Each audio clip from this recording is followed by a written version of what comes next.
I'm going to work on the legs next. They've been milled to size. They're 1 5/8 square, and I've cut them to the 31 1/4 length. So I've got my drawing here. The taper, so they're tapered on the inside, starts 4 inches from the top and then tapers down to 1 inch at the bottom. That's the next thing, is to cut the taper. Now, I could cut the joinery next, the mortises.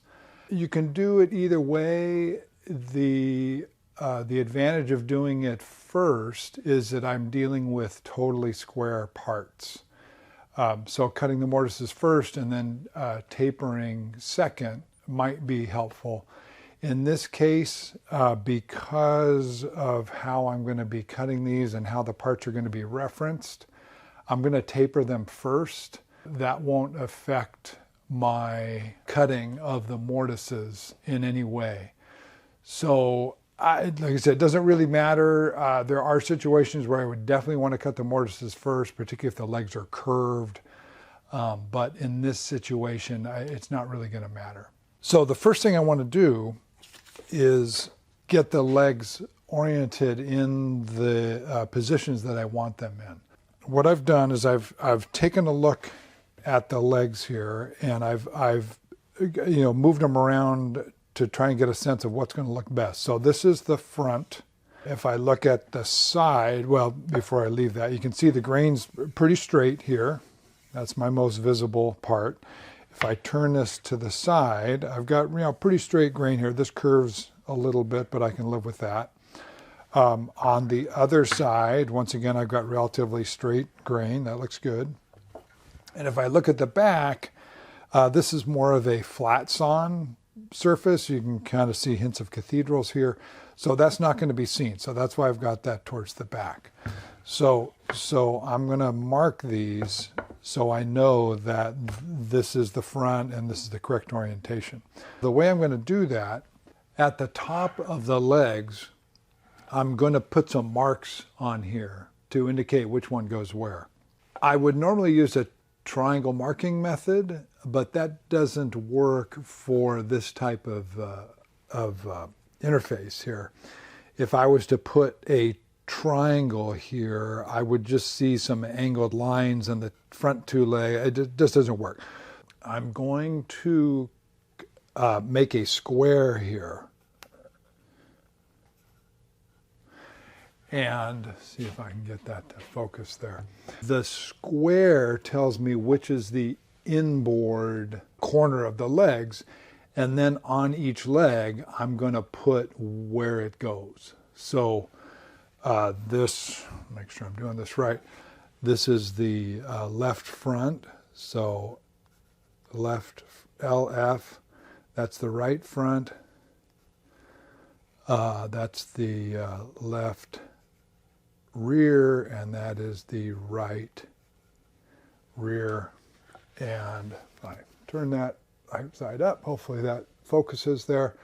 That tells me which one goes where.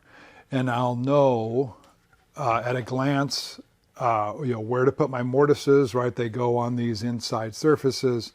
And on my legs, those inside surfaces are also the ones that get tapered. There are a couple different ways to taper. I could just mark my lines and bandsaw and then joint or maybe hand plane to the line. That certainly works. If you're careful with your jointer and your jointer is set up correctly, you can actually do all the tapering at the jointer. That's kind of tricky to get consistent results. But what I'm going to do, I'm going to use a table saw taper jig to do this. In order to do that, the first thing I need to do is mark where the taper begins and ends. So I'm just going to take one of the legs.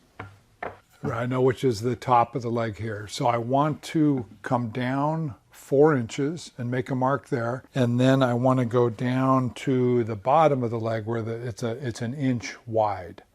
So I'm just going to mark a line 4 inches down, and I'm going to mark a line an inch from the outside, and I should have enough information there to set up the taper jig. I'm going to set my square at 4 inches. It's already pretty close there. So I'll put a mark like that.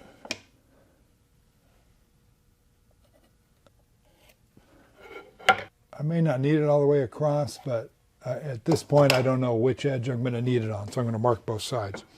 So that's the inside, and then I'm coming down here, and then from the outside I want another line at 1 inch.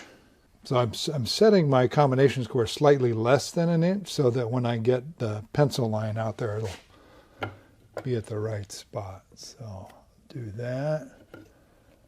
I'm going to mark it on the end also because I think that might be more helpful. Double check here. So there, and then same thing.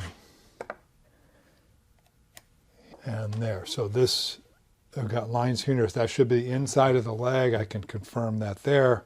4 inches down. So I now have enough information. I only need to mark one leg because once the jig's set up, I can just continue cutting. So should be ready to go. So this is the taper jig I'm going to be using.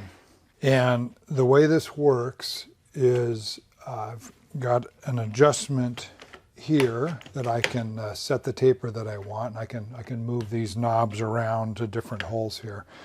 The jig rides in this slot on the saw, so it's very well guided. Once your part's set up and clamped down, I just need to push this through. And then these toggle clamps, of course, clamp the part down.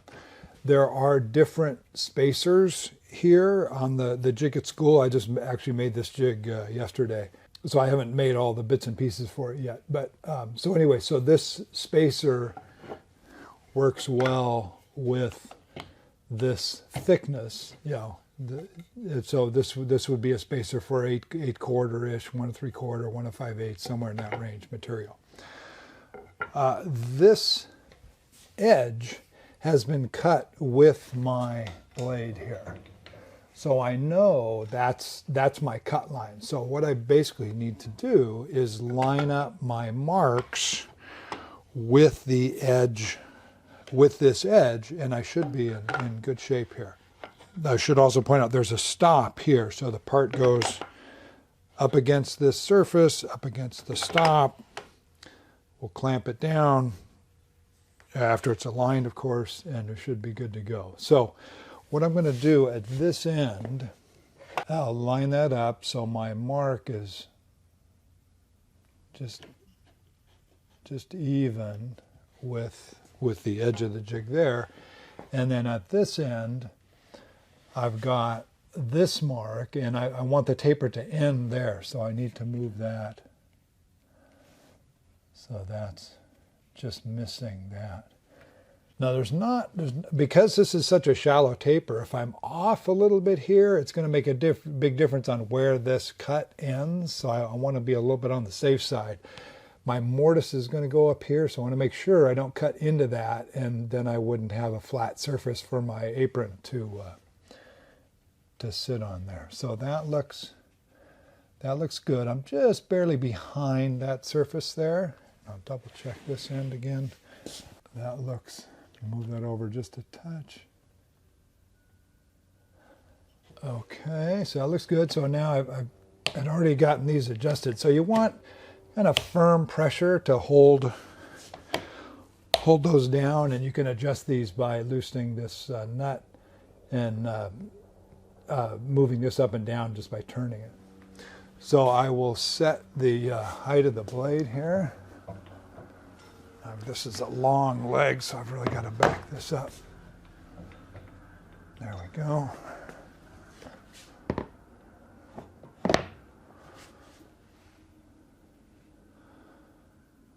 That seems about right.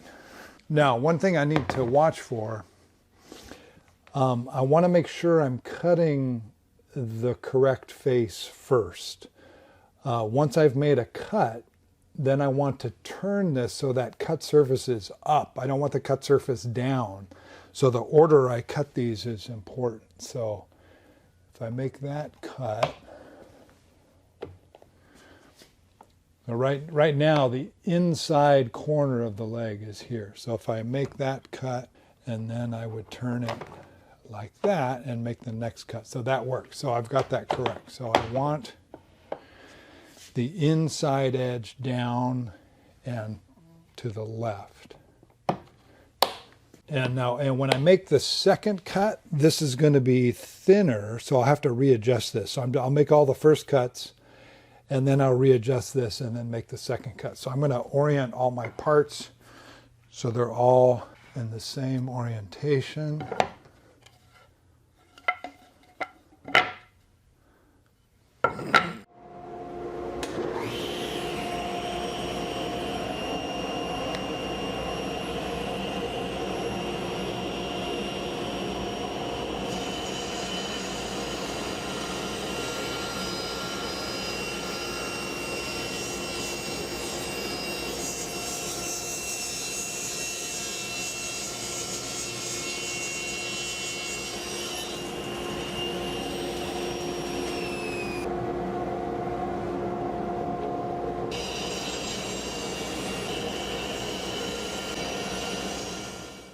Okay, so that went great. Got very consistent cuts on everything. So now I need to readjust this. This one should still be pretty close. But this one definitely needs to get adjusted. I think I have enough adjustment there. Now, if I did not have enough adjustment, I could just use a smaller spacer, or I could actually put a spacer under here, although I prefer not to do that.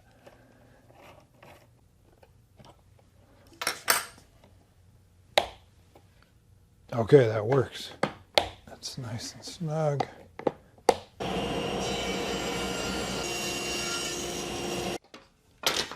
Okay, that worked good. Yeah, one thing I was watching when I adjusted this, I wanted to make sure, of course, that misses the blade.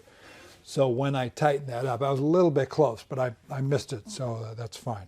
Definitely be aware of that when you set this jig up. So I got pretty good cuts off the table saw. The blade was clean, didn't vibrate much. So I could just sand these now to final surface. What I'm going to do, because I can, I'm going to hand plane these just to get them a little bit smoother before I sand them, but they would certainly sand up just fine. But I'm going to wait to do that until after I've cut the mortises. I want the part still as square as possible, and sanding might round things a little bit. So what I'm going to do next is mark out the mortises, and we'll cut those and then deal with the sanding later.